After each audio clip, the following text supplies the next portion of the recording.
Hi guys, இப்போ தான் தூங்கி எழுந்திரிச்சேன். தூங்கி எழுந்தோடனே அம்மா வந்து ரேவதி போகணுன்னு சொன்னாங்க. டைம் பார்த்தீங்களா எத்தனை மணிக்கு எழுந்திருக்கிறேன்னு? தோசையை சுட்டுட்ருக்கிறப்ப அம்மா வந்து ரைஸ் குக்கரில் வந்து சாதம் வச்சுட்டு போயிட்டுருந்தாங்க. எதுக்குன்னா எனக்கு செகண்ட் ஷிஃப்ட் இன்றைக்கி, அதனால் சாதம் வச்சுட்டு போயிருந்தாங்க. அவ்வளோதாங்க, ரேவதி போகலாமா? கண்ணாடிலாம் மாட்டியாச்சு. இப்போ அம்மா வச்சுட்டு ரேவதிக்கு போக வேண்டியது தான். காலையில் தான் வண்டியெல்லாம் தொடச்சி பலன்னு வச்சுருந்தேன். நான் எப்போல்லாம் வண்டியை துடைக்கிறேனோ அப்போல்லாம் எப்பவுமே மழை பெஞ்சிட்டே இருக்கும். எப்பயுமே வண்டி துடைக்கிறப்ப தாங்க மழையே பெய்யும்.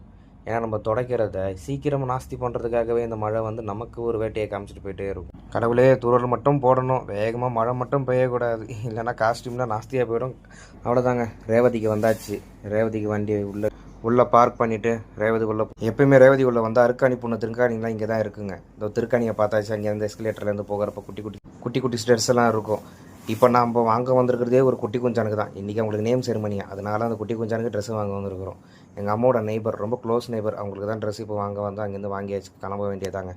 வண்டி கீ எடுத்து ஸ்டார்ட் பண்ணி வீட்டுக்கு போக வேண்டியதாங்க. அவ்வளோதான், இன்றைக்கி விலாக் முடிய போகுது. மழை வேறு அந்தளவு இல்லை, லைட்டாக தூரலாகவே இருந்தது. காலையிலேருந்து லைட்டாக தூரலாகவே இருந்திருக்குது. வீட்டுக்குள்ளே வண்டியை விட்டாச்சு. அவ்வளோதான், ஒரு லைட்டாக ஒரு எடிட்டிங் போட்டு க்ளோஸ் பண்ணிடுவோமா? சிச்சி